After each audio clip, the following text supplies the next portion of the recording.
Okay, Shalom, giving all praises, honor, and glory unto Yahweh, Bahashem Yahweh Shai, Bahashem Chachodash, double honors unto the elders and apostles of Great Millstone that rule well, and Shalom to the 144,000 elect men of the nation of Israel and the rest of the elect that are destined to be saved. I'm the Brother Kalab from the GMS UK London Forecasters Camp, coming back at you with another lesson to help edify those of which I spoke of.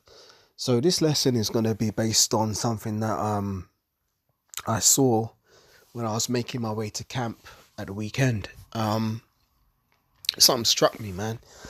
I was making my way to the camp and I was waiting for a bus at the bus stop, and there was a lady there, and she was an Israelite lady, and she was up in age, and I couldn't help but notice that she had leprosy. You know, because leprosy, according to the Bible, isn't what Esau calls leprosy. It's what Esau would call in today's world vitiligo. And I've got some images on the screen here where you can see various people who have this condition where they're losing their melanin. All right. And the reason why I'm talking about this is because the way this woman looked was dreadful, man. I mean, she looked bad. And it was something, one of those ones where it kind of it's kind of startling to see, because I mean, these people here, I mean, they look pretty bad, but the way this woman had it was terrible. Basically, like, her whole hands just had a few, brown spots on them. The areas around her eyes, there's no melanin. Around her mouth, she was just very patchy in terms of her complexion, and all around her ankles were completely lost all their melanin, and basically she looked terrible. And it made me think about the curse that the Most High put on Miriam, because really leprosy, to be cursed with leprosy, isn't something to be it's not something that you can be honored by. It's actually a reproach from the Lord. And it really does look bad.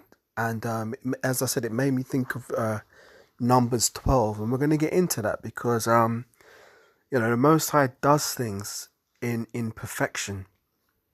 And there's something about when a Jake gets leprosy that makes them look terrible, as opposed to an Edomite who would be considered a clean leper, where they're just completely have no melanin. When you've got that half and half thing going on, it looks absolutely dreadful. I can't find another word to describe it. And I'm not trying to diss the lady, because she didn't do anything wrong to me or anything, but it's just I couldn't help but ponder and think about the laws of the Lord and the things he did and the things he continues to do, to show that he has a power to be feared, because, you got some of these people these people are like models and stuff like that, because Esau will try and push this as a cool trend, but it ain't nothing cool about that. I mean, look at this guy here. This is what I'm saying. When you have that half and half thing going on, you look through, man. You look absolutely through. Yeah, like this girl here, looking bad, man. Let's get Numbers 12.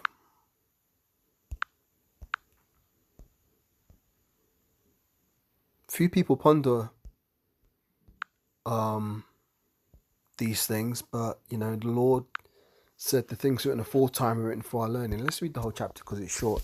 This is Numbers 12, starting from verse 1. And Miriam and Aaron spake against Moses because of the Ethiopian woman whom he had married, for he had married an Ethiopian woman. And they said, hath the Lord Yahweh indeed spoken only by Moses? Hath he not spoken also by us? And the Lord Yahweh heard it. Now the man Moses was very meek above all the men which were upon the face of the earth. And the Lord Yahweh spake suddenly unto Moses, and unto Aaron, and unto Miriam, Come out ye three unto the tabernacle of the congregation. And they three came out. And the Lord Yahweh came down in the pillar of a cloud, meaning a chariot descended, and stood in the door of the tabernacle, and called Aaron and Miriam, and they both came forth. And he said, Hear now my words. If there be a prophet among you, I, Yahweh, will make myself known unto him in a vision, and will speak to him in a dream. My servant Moses is not so, who is faithful in all mine house. With him will I speak mouth to mouth, even apparently, and not in dark speeches, and in the similitude of Yahweh shall he behold. Wherefore then were ye not afraid to speak against my servant Moses? And the anger of Yahweh was kindled against them, and he departed. And the cloud departed from off the tabernacle, and behold, Miriam became leprous, white as snow. Yeah, so Miriam got hit with leprosy, man. So it says she became white as snow. So I'm guessing that all of her melanin was stripped in an instant. I mean, look at these girls here, looking through, man.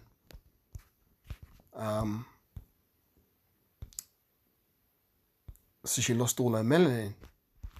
And what did Aaron say in response to this? Let's get it. And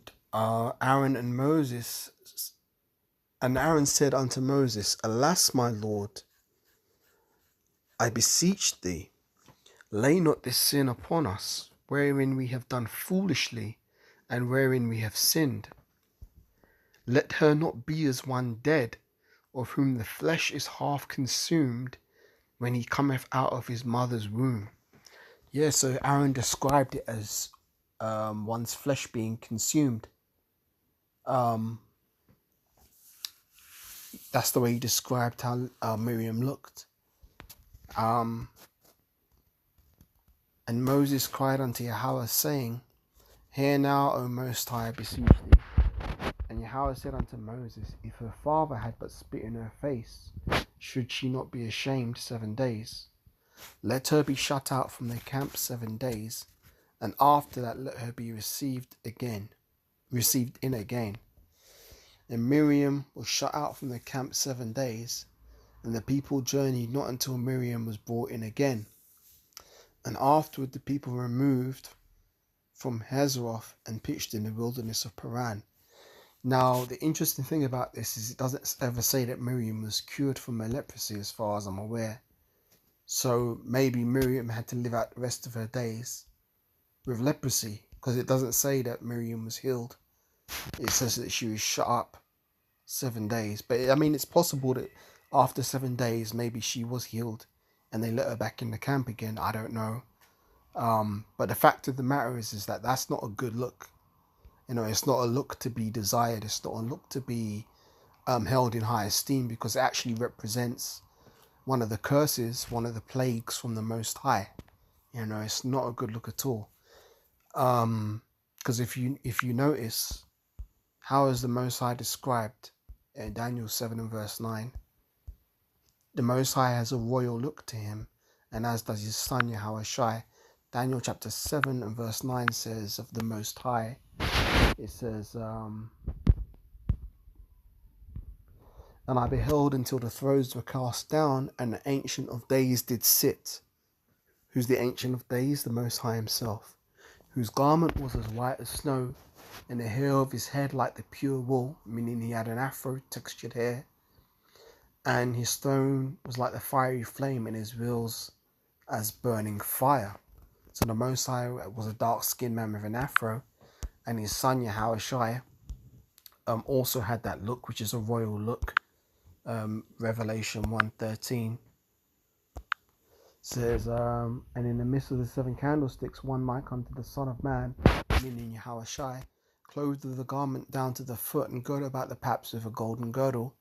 His head, meaning the hair on the top of his head, and his hairs, meaning the hair on his face, were white like wool. So he had woolly textured hair, meaning he had afro hair, which is white as snow, and his eyes were as a flame of fire, and his feet were like unto fine brass, as if they burned in a furnace, meaning he had very dark skin, and his voice as the sound of many waters. I believe it's Leviticus 15. No, I'm not sure.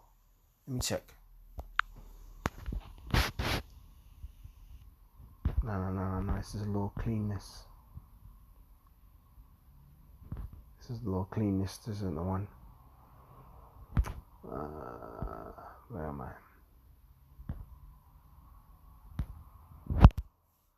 I gotcha. Don't worry, I'll find it.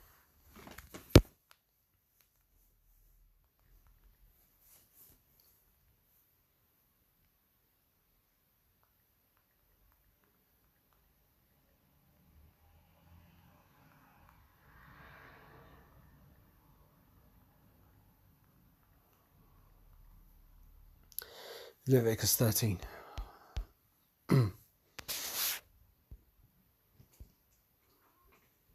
So Leviticus 13 starting at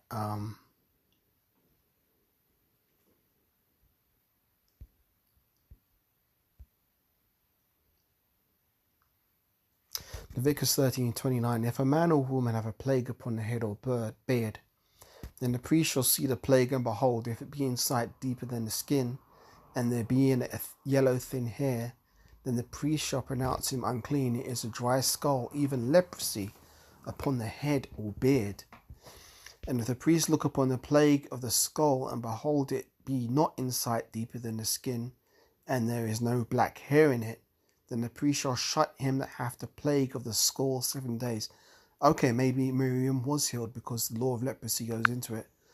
And in the 7th day the priest shall look on the plague, and behold, if the skull spread not, and there be in it no yellow hair, and the skull be not in sight deeper than the skin, he shall be shaven, but the skull he shall not shave, and the priest shall shut him up that hath the skull 7 more days. Yeah, so maybe she was healed, because according to the law of leprosy, you're going to be shut up for a certain period of time, and it says 7 days, and then you'll be checked, and if it's not healed, you'll be set apart again for another 7 days. And then the 7th day the priest shall look upon the skull, and if the skull be not spread in the skin, nor be in sight deeper than the skin, then the priest shall pronounce him clean. He shall wash his clothes and be clean.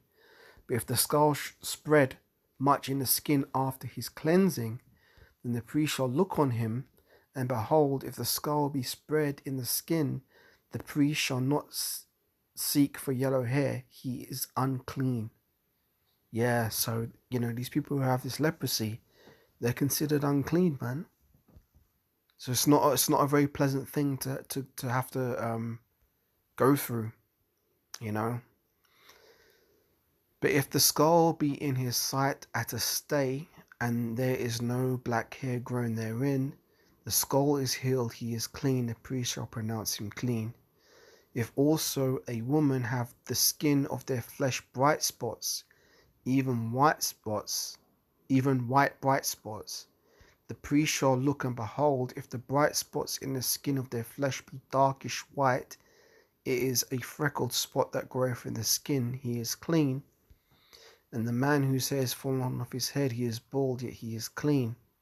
And he that hath his hair fallen off from the part of his head towards his face, he is forehead bald, yet is clean. Yeah, so that's just going into something else. Actually, no, let's read more. 42. And if there be in the bald head or bald forehead, a white reddish sore, it is leprosy sprung up in his bald head or in his bald forehead. Then the priest shall look upon it, and behold, if the rising of the sore be white reddish in his bald head or in his bald forehead, as the leprosy appeareth after the skin of the flesh, he is a leprous man, he is unclean. The priest shall pronounce him utterly unclean, his plague is in his head. And the leper in whom the plague is, his clothes shall be rent, and his head bare, and he shall put a covering upon his upper lip, and shall cry, unclean, unclean.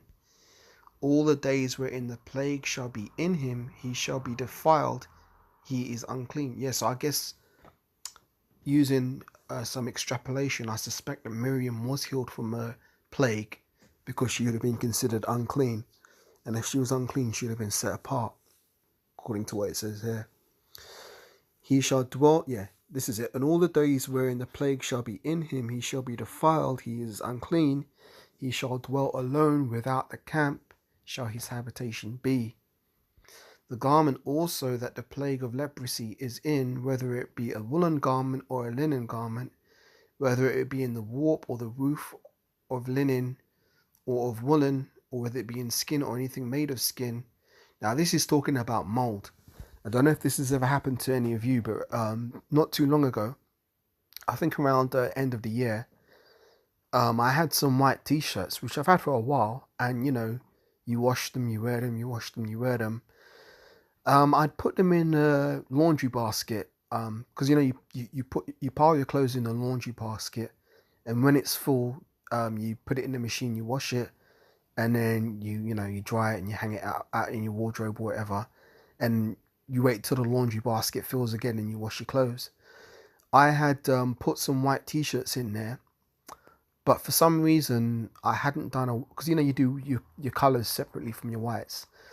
I hadn't done a whitewash because I hadn't used up all my white t-shirts yet. I like to wait until I get a full load from a machine and wash the clothes rather than putting the machine on with only like 2 or 3 items in there, wasting electricity and shit. I like to wait and get a full load to wash. So I had some white t-shirts in the laundry basket and I'd left them there. And when I eventually got enough built up to do a full wash cycle, I took the t-shirts out of the laundry basket, and I found that some of them had like mold on them, and I was like, what the hell is this? And it was really weird because like it was like loads of like little dark spots. I was thinking, what the hell's going on here? And then I remembered the law of leprosy, where leprosy can actually affect your home, it can affect your clothes. And what I had to do is I had to throw them t-shirts away, man. Now it wasn't all of them, it was just a particular few, and it just so happened that they were made by the same company. The white t-shirts that were made by another company, they didn't have that. So I'm guessing maybe there was something wrong with the material that was used, and over time it just went wild and developed leprosy according to the Bible. But yeah, you can't wear that shit, man. You got to throw that shit away. Likewise, if you get mold in your home, really, I mean, you've got these councils that are coming and they'll do stuff to try and treat the mold. Really, according to the law of the Bible, the house is supposed to be torn down. If the leprosy has got to a certain stage, you're supposed to tear the whole house down and rebuild that shit. But obviously, we are still yet this day in our captivity, Baruch 3 and verse 8. So Esau is not a just ruler. He doesn't do that shit. He'll just wash the walls or whatever and put some next tenant in there, and then they're suffering in a home with black mold on their walls and shit, not knowing that that is a form of leprosy according to the Bible.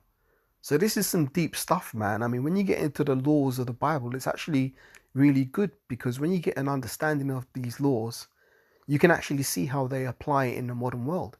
Like the things that the Most High said during the days of the Exodus and our sojourning in the wilderness for 40 years. Those laws, those 613 laws that were recorded, they weren't just for that period of time. They were laws that stand the test of time for eternity. And what we have to do is, because we've been born in a modern mindset, we have to put on an ancient mindset when we come to the scriptures. And by putting on that ancient mindset, we get a deeper understanding of the world in which we live today, because modern life, the modern world, is just confusion and chaos.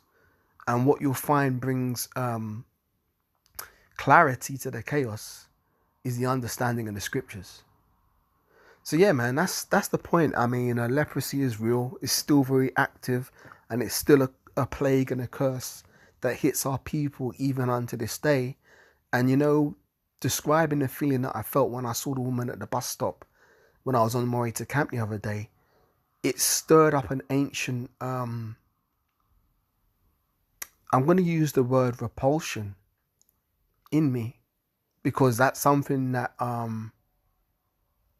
the Most High put as a plague. And it's not like, there's certain things that you see, it affects you, it affects your spirit. It goes beyond just the oh, that don't look right. It actually stirs something up in your spirit, like, nah man, that's fucked up, man. Now, as I said, the woman didn't do me no harm or anything like that. You know, may the Lord have mercy on her. I don't know. Maybe, who knows? Maybe she watches videos. I don't know. I have no idea. But, you know, at the end of the day, she's an Israelite. If she's not of the elect, she'll be in the kingdom in the next go round. But in this time, for whatever reason the Most High saw fit to do, he punished that woman with leprosy. Now, that could be, you know, a punishment for something she did in previous lifetime. She could have been a wicked woman. Who knows? Who knows what she did? But whatever the case, the Most High saw fit to bring judgment on her in that form in this lifetime. Just like the Most High brought judgment upon Miriam by plaguing her ass with leprosy because she was out of order. So who knows what that woman has done or has, you know, done in previous lifetimes. But the end of the day, the fact of the matter is that the Most High is a power to be feared. And again, when you get in deep into the scriptures, and the more you understand the Most High, the more you learn how to fear him. Because how do you fear a power that you don't know? So really, by learning of these scriptures, you know, we start to become more acquainted with the nature of the Heavenly Father. And the more we get acquainted with him, the more we understand how infinite his power is, and the more fear it should put in you. Because really, the fear of the Lord is the beginning of wisdom. But fools despise wisdom and knowledge and instruction. That's Proverbs 1:7, roughly paraphrased. But yeah, that's the end of the lesson. That's the point on that. Lord willing, it's been edifying. So with that, I want to give once again all praises, honor, and glory unto Yahweh, Bahashem, Yahweh Shai, Bahashem, Rakakodash. Double honors unto the elders and apostles of great millstone that rule well. Shalom to the 144,000 elect men of the nation of Israel and the rest of the elect that are destined to be saved. And I will catch you on the next lesson, Lord willing. Shalom for now.